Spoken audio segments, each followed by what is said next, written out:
युवराज, असं काय पाहत आहात?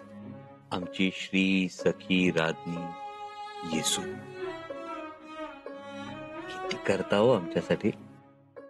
युवराज, अहो तुम्ही आम्ही काही वेगळे आहोत का?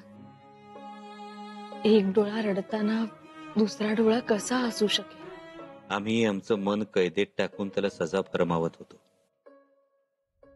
तुम्ही किती आटोकाट प्रयत्न करतात त्याला बंदिवासातून मुक्त करण्याचा. आम्हाला नसतं जमत. युवराज, अहो तुम्ही काय किंवा आम्ही काय, दोघांपैकी कोणाच्याही प्रयत्नातून असे नका, ते मन कैदेतून सुटणं महत्वाचं. कारण ते मन रायगडावरच्या कर्तबगार युवराजांचं आहे, शूर आबांच्या शूर छाव्याचं आहे. येसू, हे सगळं आता विसरणार आहोत आम्ही. आम्ही बऱ्या विसरू देऊ? तुमच्या मनावर आमचाही हक्क आहेच आहे की. युवराज, हो क्षणिक राग रुसव्यांचा तवंग जरा बाजूला तरी करून पहा. मग बघा किती निर्मळ, अगदी स्फटिकासारखं मन आहे आमच्या पतिराजांचं. हा हा जो विश्वास जागवतो ना आमच्या मनात, खूप कौतुक वाटतं त्याचं.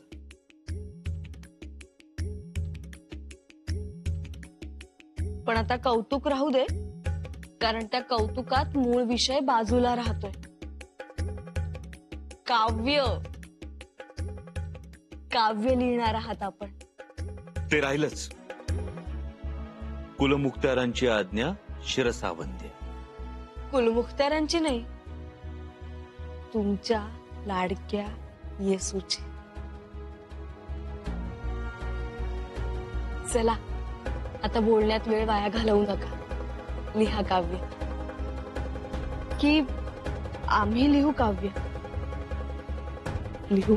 नको नको, तुम्ही त्या फंदात पडू नका.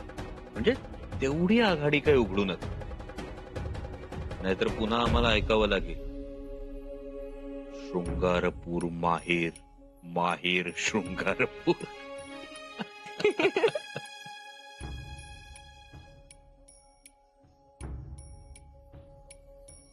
येसू, तुमच्यासारखी पत्नी मिळणं खरंच भाग्याची गोष्ट आहे हो. लिहा काव्य.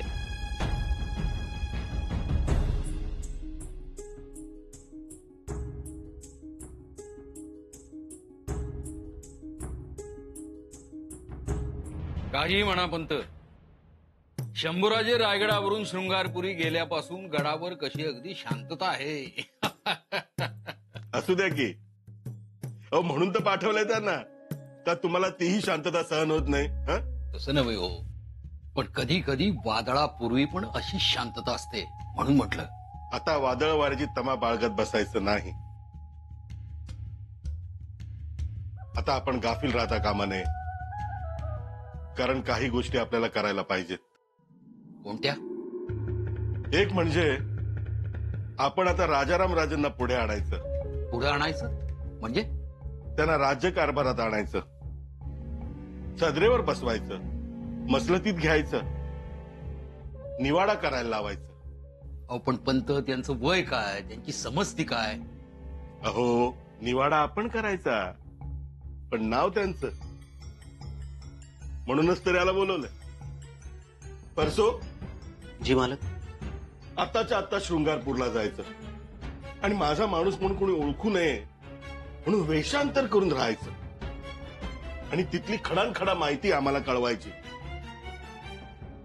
हे घे, निघ. जी मालक. असं? कसं वाटतंय हे? चांगलंच आहे. आता राजाराम राजेच आपले त्राते. लक्षात ठेवा, एका बाजूला हे आणि दुसऱ्या बाजूला महाराजांच्या मनात शंभूराजांबद्दल शंका उभ्या करायच्या. तुर्तास एवढंच करू, मग पुढे काय करायचं ते नंतर सांगेन. पण सध्या यावरच जोर लावूया. श्रृंगारपुर कुंजन में गुंजत मधुप कुंज, कुंज बनी रहे सुरलोक के अशारे से, तहा शंभुराज मैं कविराज जापै, अंग अंग वरिये अक्षर अंग छोरे से.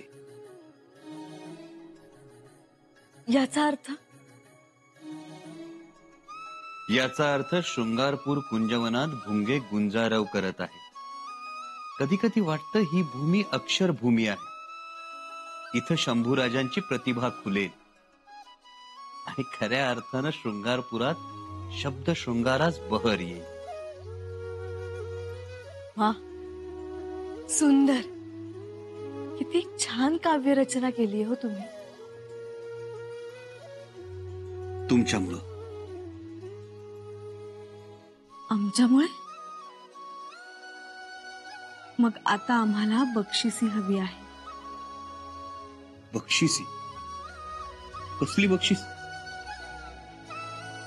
तुमच्या या चेहऱ्यावर खळखळून हसू आणलं म्हणून. असं? मग काही सोपी गोष्ट नव्हती. साक्षात रुद्राला हसवणं. किती दमछाक झाली आमची. पण तुम्ही तर पदर खोचला होतात ना आम्हाला हसवण्यासाठी. पण तरी किती किती सायास करावे लागले आम्हाला. मोगऱ्याला हाताशी धरलं, कैरीला मदतीला घेतलं, गाल फुगलेल्या आमच्या पतिराजांसोबत हसत हसत गावातून फेरफटका मारला. पण शेवटी तुमची लेखणीच आली मदतीला. मग आमची बक्षिशी आम्हाला द्या.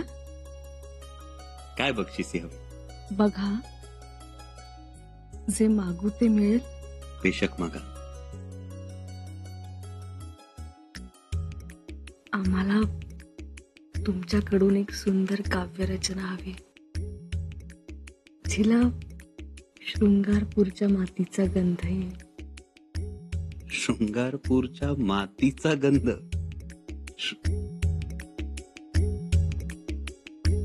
शृंगारपूर, शृंगार रस, शृंगार. हंबीरराव, कोपळचा विजय हा नजरेत भरणारा आणि मनाला धडकी भरवणारा होता. हे घ्या, घ्या हंबीरराव. माफी असावी महाराज, पर या कड्याचा म्या मानकरी नाही. नग मला दे.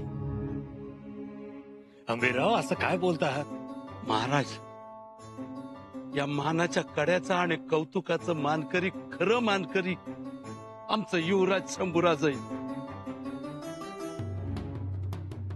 पण ते तर आपल्या बरोबरही नव्हते.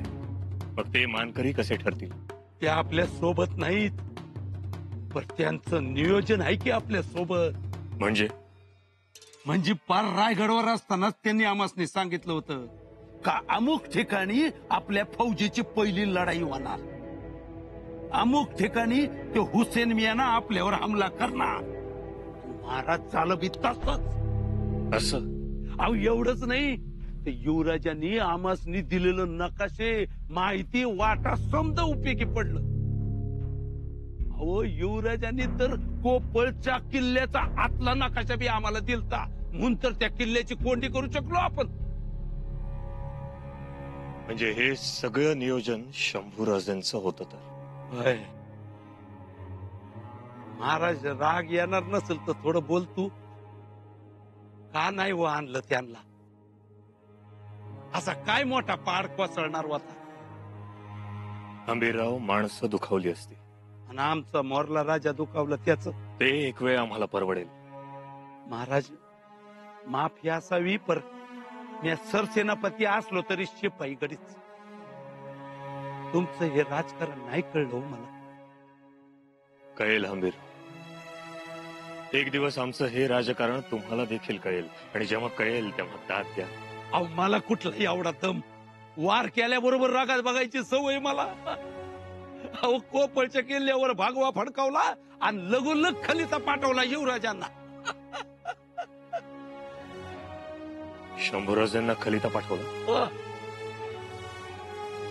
ठीक, पण यापुढे आमच्या परवानगीशिवाय शंभूराजांना कोणताही खलिता पाठवायचा नाही. आणि केवळ खलिताच नाही तर त्यांच्यापर्यंत कोणतीही गोष्ट पोचता कामा नये हंबीरराव. आणि हो, ही गोष्ट सगळ्यांना सांगून ठेवा. पर महाराज, आमची आज्ञा समजा हवं तर.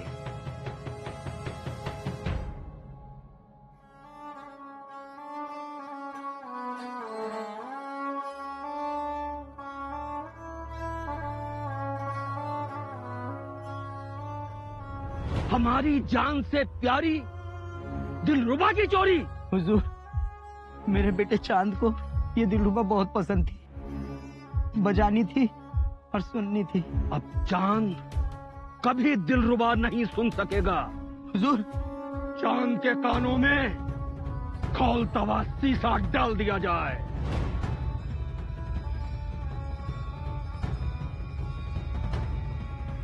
चांद,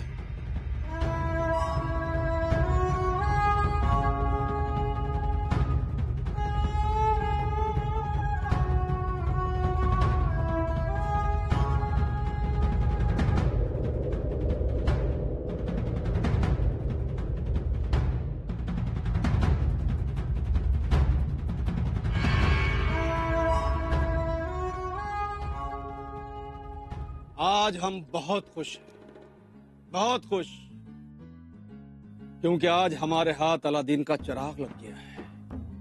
अलादीन का चिराग, जिससे हम अपनी सारी ख्वाहिशें, सारी तमन्नाएं पूरी कर सकते हैं. जानता है इस अलादीन के चिराग का नाम क्या है? इस अलादीन के चिराग का नाम है संभाजी राजे.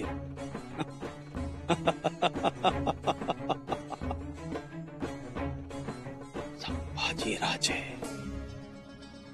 शृंगारपूरच्या मातीचा गंध, शृंगार रस. काय लिहावं? आम्हालाही तीच गंमत वाटते. शौर्य शृंगाराला चिमटीत पकडेल की शृंगार शौर्याला कवेत घेईल. असं? मग बघाच, शौर्य शृंगाराला चिमटीत पकडेल, नक्की पकडेल. मग पकडा. येसू, कधी कधी आम्हाला हे शृंगारपूरच नखापासून शिखेपर्यंत शृंगार रसानं ओतप्रोत भरल्यासारखं वाटतं. आणि आम्ही, तुम्ही?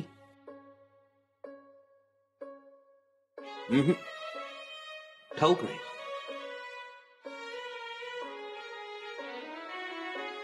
खरंच ठाऊक नाही.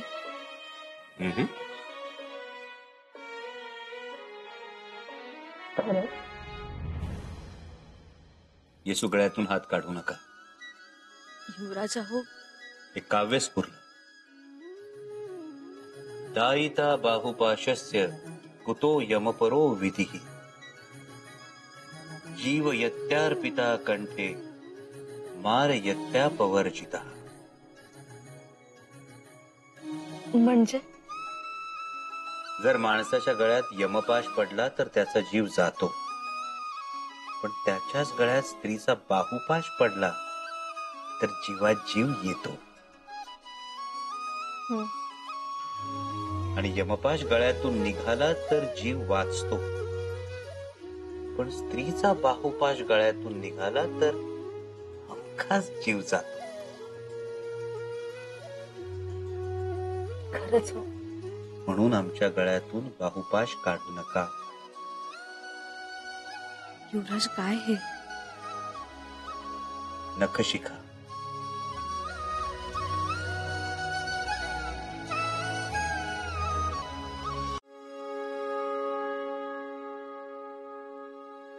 श्री गणजू लिखिते संभुकृत नखशिख.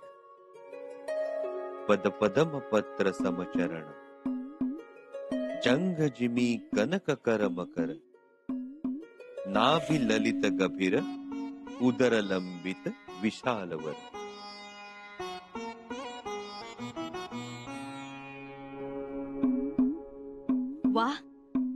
सुरुवात तर खूप छान झाली.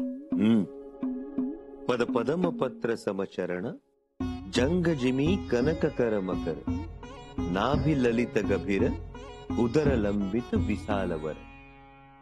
म्हणजे श्री गणेशांचे पाय हे कमलपत्राप्रमाणे समचरण, मांड ही सोनेरी माशांनी बनवलेली आणि नाभी म्हणजे बेंबीचा प्रदेश हा लालित्यपूर्ण आणि पोट हे आकाराने मोठे विशाल म्हणून तो लंबोदर. उर दीर्घ अति मंजू चारी कर देत चारी फल एक दंत अरुसुंड लशत हरिजात सकल मल. भरदार छाती आणि 4 सुंदर हात. त्या सुंदर हाती धर्म अर्थ काम मोक्ष शोभून दिसतात. एक दात आणि सोंड हे शोभिवंत असून सगळ्या पापांचं हरण करीत आहेत. अतिनयन चारु ढाली फलक श्रवण सीस छविसो मठत ज्ञान होत अज्ञान केसो गणनायक गुणपट. श्री गणेशांचे सुंदर डोळे, मोठे मोकळे कान आणि सौंदर्यानं नटलेलं मस्तक, अशा गणनायकाची स्तुती करून मी नखशिख हा ग्रंथ लिहिण्यास आरंभ करत आहे. युवराज, तोंड गोड करा. आज नवीन ग्रंथाची सुरुवात झाली. सुरुवात तर झाली. खरं तर युवराज, श्री गणेशजींचं वर्णन अगदी सहज सुंदर झालं. यापूर्वी असं वर्णन आम्ही कधीच ऐकलं नव्हतं. एकदा कविराजांना दाखवतो आणि मग पुढचं लिहू. युवराज, आमची एक विनंती होती. बोला. आबासाहेबांच्या खलित्यात जबाब दिला असता तर बरं झालं असतं. ठीक आहे, आजच लिहू. युवराज, बाहेर सदरावर दिलेर खानचा माणूस आलाय खलिता घेऊन. दिलेर खान? दिलेर खानचा माणूस? ह्याला आत्ताच सवड मिळाली का? येसू आलोच आम्ही.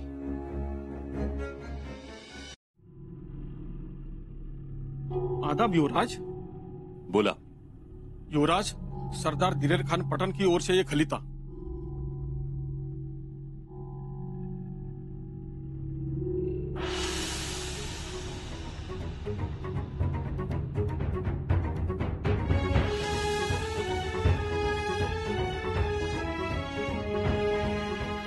एक नहीं, कलम किस लिए? युवराज, खान साहब कहते कि शेर अब शायर बन गया है, इसलिए कलम.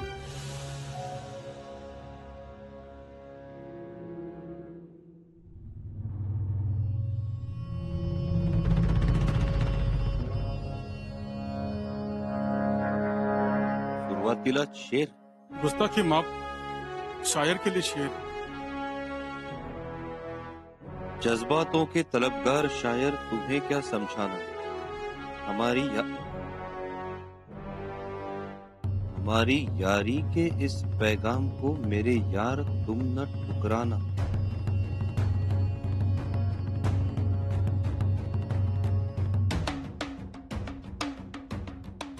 दिलेर खान आपकी दोस्ती का मुंतजिर है. हमें बहुत दुख हुआ ये सुनकर कि आपको रायगढ़ से बेदखल किया. आपके हाथों से तलवार भी खींच ली. आपकी दोस्ती के इंतजार में दिलेर खान.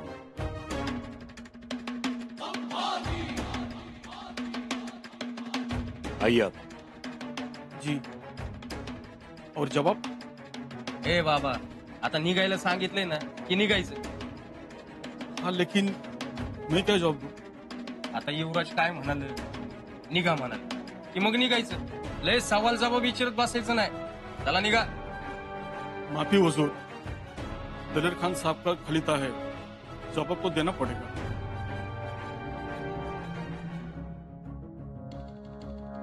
जवाब चाहिए. आपके दिलेर खान साहब को जवाब चाहिए.